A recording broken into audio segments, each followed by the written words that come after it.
തൃശൂർ ചാവക്കാട് ദേശീയപാതയിൽ വിള്ളൽ. ദൃശ്യങ്ങൾ പ്രചരിച്ചതോടെ രാത്രി തന്നെ അധികൃതർ സ്ഥലത്തെത്തി ടാറിട്ട് വിള്ളലടച്ചു. ഇന്നലെ വൈകുന്നേരം നടക്കാനിറങ്ങിയ പ്രദേശവാസിയായ അനൂപാണ് പാലത്തിനോട് ചേർന്ന് റോഡിൽ വിള്ളൽ കണ്ടത്. തുടർന്ന് അദ്ദേഹം വീഡിയോ എടുത്ത് സമൂഹമാധ്യമങ്ങളിൽ പോസ്റ്റ് ചെയ്തതോടെയാണ് വൈറലായി ജനങ്ങൾ അറിഞ്ഞത്. ഏതാണ്ട് 15 മീറ്റർ നീളത്തിൽ വിള്ളൽ സംഭവിച്ചിട്ടുണ്ട്. വിവരമറിഞ്ഞ് കരാർ കമ്പനി അധികൃതർ ഇത് ടാർ ഒഴിച്ച് അടയ്ക്കാൻ ശ്രമം നടത്തിയെങ്കിലും വിള്ളൽ അതുപോലെ തന്നെ നിലനിൽക്കുന്ന സ്ഥിതിയാണ്. വിള്ളൽ കണ്ടപ്പോൾ ഉണ്ടായ ആശങ്കയാണ് വീഡിയോ എടുത്ത് പങ്കുവച്ചതെന്ന് അനൂപ് പറഞ്ഞു. ഞങ്ങൾ നടക്കാനിറങ്ങിയപ്പോഴാണ് ഈ വിള്ളൽ കണ്ടത്.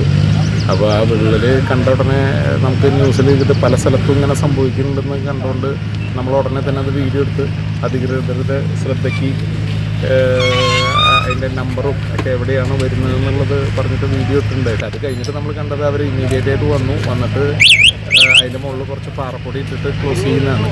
പക്ഷേ ശരിക്കും ഒരു ചെറിയ മഴ പെയ്തു. ഇതിൽ ഗതാഗതം ഇതുവരെ തുറന്നു കൊടുത്തിട്ടില്ല. എന്നിട്ട് പോലും ഇത്രയും വലിയൊരു ട്രാക്ക് ഡെവലപ്പായി വന്നു എന്ന് പറഞ്ഞു കഴിഞ്ഞാൽ ഇതിൻ്റെ ശരിക്കും ഒരു ശാസ്ത്രീയമായിട്ട് പഠിച്ചിട്ട് അതിൻ്റെ റീസൺ എന്താണെന്ന് നോക്കിയതിന് ശേഷം, അല്ലെങ്കിൽ ഇതൊരു എപ്പോഴും റിസ്ക്കാണ്. പാലത്തിന്റെ പണി പൂർത്തീകരിച്ചിട്ടില്ലാത്തതിനാൽ ഈ വഴി വാഹനങ്ങൾക്ക് തുറന്നു കൊടുത്തിട്ടില്ല. അശാസ്ത്രീയമായ നിർമ്മാണമാണ് നടക്കുന്നതെന്ന് നാട്ടുകാർ ആരോപിക്കുന്നു. റോഡിന്റെ പണി പൂർത്തീകരിച്ചു കഴിഞ്ഞിട്ടുണ്ട്. പാലത്തിന്റെ പണി ഏതാണ്ട് പൂർത്തീകരിച്ചു വരികയാണ്. അടുത്തു തന്നെ തുറന്നു കൊടുക്കേണ്ട റോഡ് ഒരു മഴ ആരംഭിച്ചപ്പോൾ തന്നെ വിള്ളൽ സംഭവിച്ചതിന്റെ ആശങ്കയിലാണ് നാട്ടുകാർ. പാലം വിണ്ട് കയറി പാതാളം പോലെ വലിയ കുഴിയായിട്ടാണ് ഇവിടെ നിൽക്കുന്നത്. ഇത് ഈ പ്രദേശ ജനങ്ങൾക്ക് വളരെ ആശങ്ക ഉണ്ടാക്കുന്നു. വളരെ ദയനീയാവസ്ഥയമായ ഒരു നിർമ്മാണ പ്രക്രിയയാണ് നടന്നുകൊണ്ടിരിക്കുന്നത്. ഇതിൽ നമുക്ക് തെളിയുന്നു. അധികൃതർ കാര്യമായി അതെടുത്ത് നല്ല ശക്തമായ ഒരു പാലവും റോഡും പണിയണമെന്നാണ് അധികാരികളോട് പറയുന്ന ഒരു അഭ്യർത്ഥന.